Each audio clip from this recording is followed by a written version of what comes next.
Hello everyone, मेरा नाम सुमित है और जो आज का विषय है इस वीडियो का वो एक बहुत ही गंभीर विषय है। इस जो आज हम वीडियो में बात करने वाले हैं वो है हमारे मज़दूर और हमारी एक मिडिल क्लास सोसाइटी, जिसमें हम में से बहुत सारे लोग, एक देश का बहुत बड़ा तबका बिलोंग करता है। लॉकडाउन चल रहा है, कंपनीज ने धीरे धीरे काम करना शुरू भी कर दिया है, पर अभी भी बहुत सारी कंपनीज बंद है।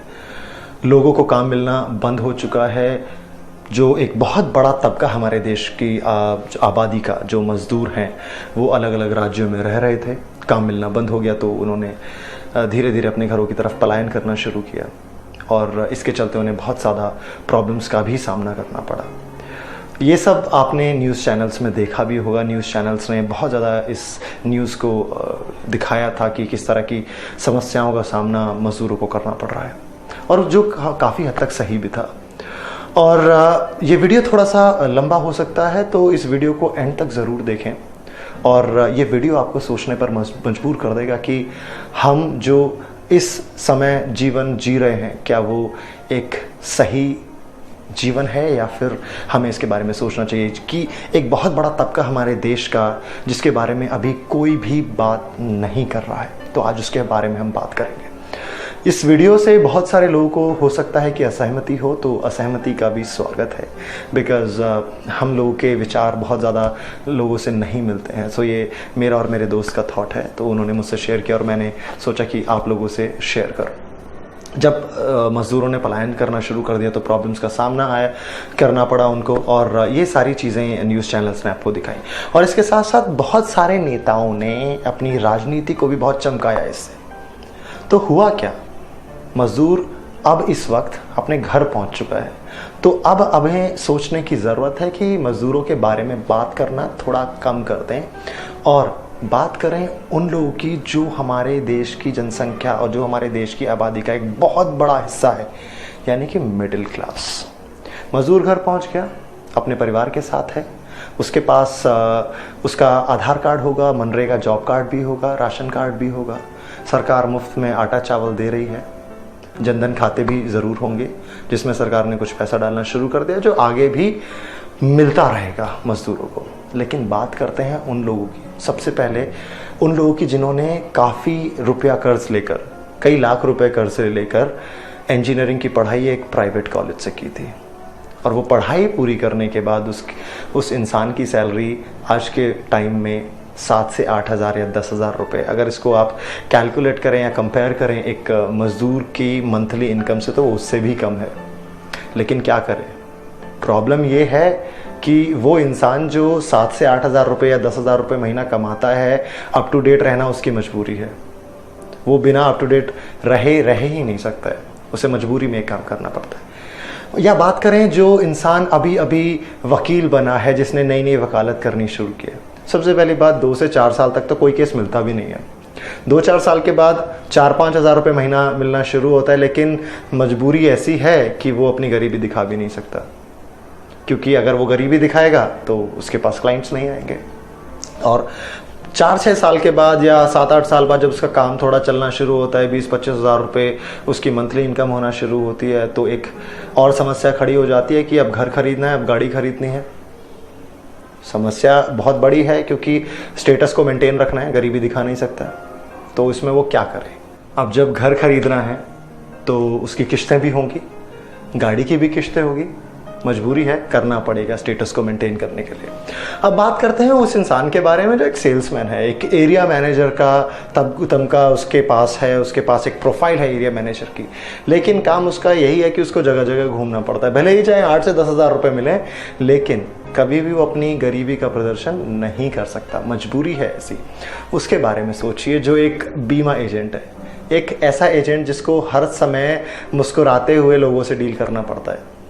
उसके पास क्लाइंट्स आए ना आए, या उसको डील मिले ना मिले, कोई उसका इंश्योरेंस पैकेज खरीदे या ना खरीदे, उसको मुस्कुराना पड़ता है।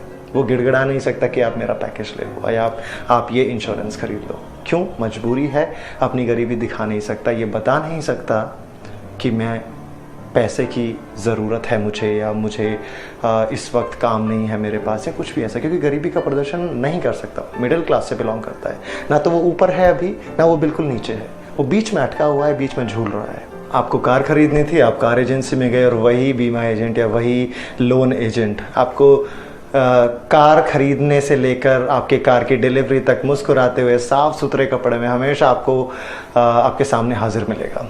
बदले में क्या मिलता है? कुछ हज़ार रुपए, लेकिन गरीबी का प्रदर्शन नहीं कर सकता।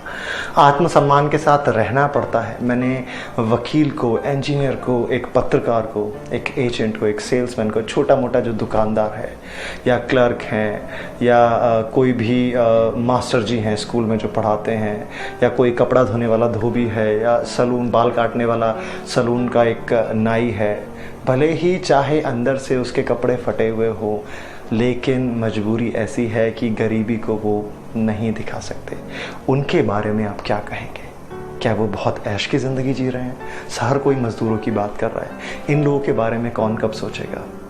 अब समस्या एक और बड़ी है कि ना तो इनके पास मुफ्त में चावल पाने वाला राशन कार्ड है, ना ही इनके पास कोई जनधन खाता है, और सबसे बड़ी समस्या है कि गैस की सब्सिडी भी छोड़ चुके हैं। ऊपर से घर की किश्त, मोटरसाइकिल की किश्त, या गाड़ी है तो गाड़ी की किश्त देनी है। बेटे बेटी की जो स्कूल की फ़ीस है वो इतनी ज़्यादा है, 1 महीने के स्कूल की फ़ीस इतनी ज़्यादा है कि कोई भी एक छोटा परिवार उसमें आराम से 1 महीने खाना खा सकता है। लेकिन जो गरीबी का प्रदर्शन ना करने की उसकी आदत है, उसने उसे सरकारी स्कूल से लेकर सरकारी अस्पताल तक से दूर कर दिया है। अब वो करे क्या? गरीबी के प्रदर्शन नहीं कर सकता, ऊपर उठ नहीं सकता, इसीलिए वो नीचे दबता जा रहा है। ऐसे ही लोग हैं जो टाइपिस्ट हैं, स्टेनो हैं, रिसेप्शनिस्ट हैं, ऑफिस बॉय, इस तरह के लोगों का जो एक ऐसा वर्ग है, अब वो करे तो करे क्या? वो फेसबुक पर बैठकर कुछ लिख भी नहीं सकता। गरीब आदमी अपने आप को दिखा नहीं सकता, ये सबसे बड़ी मजबूरी उसके साथ है।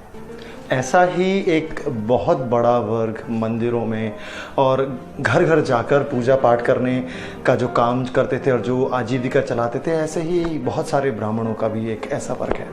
मंदिरों में लॉकडाउन के चलते अब भक्तों ने जाना बंद कर दिया है। आरती में चढ़ावा नहीं आता। मंदिर ट्रस्ट के पास ज़्यादा पैसे नहीं है कि अब उनके ब्राह्मणों को कुछ दे सकें, और दुनिया को वैभव का आशीर्वाद देने वाले के बच्चे सामान्य जीवन को तरसते हैं। ये किसी को दिखाई नहीं देता है। यहाँ एक चीज़ और मैं आप सभी लोगों को बताना चाहूँगा कि हम में से बहुत सारे लोगों को हकीकत मालूम ही नहीं है। क्या आपको मालूम है, जो एक बच्चा है, जो एक स्टूडेंट IAS और PCS का सपना लेकर रात रात भर जाग कर पढ़ता था, वो स्टूडेंट बहुत पहले ही दिल्ली से इंदौर पैदल निकल गया था। अपनी पहचान उसे छुपानी पड़ी थी और उसके लिए उसने एक मजदूर का वेश धारण किया। क्यों? रीज़न है कि वो अपनी गरीबी और मजबूरी की दुकान को नहीं सजाता। काश कि एक मिडिल क्लास इंसान ऐसा कर पाता, लेकिन वो कभी ऐसा करेगा नहीं। बहुत सारे लोग मेरी इन बातों से असहमत होंगे और उनकी असहमति का भी स्वागत है।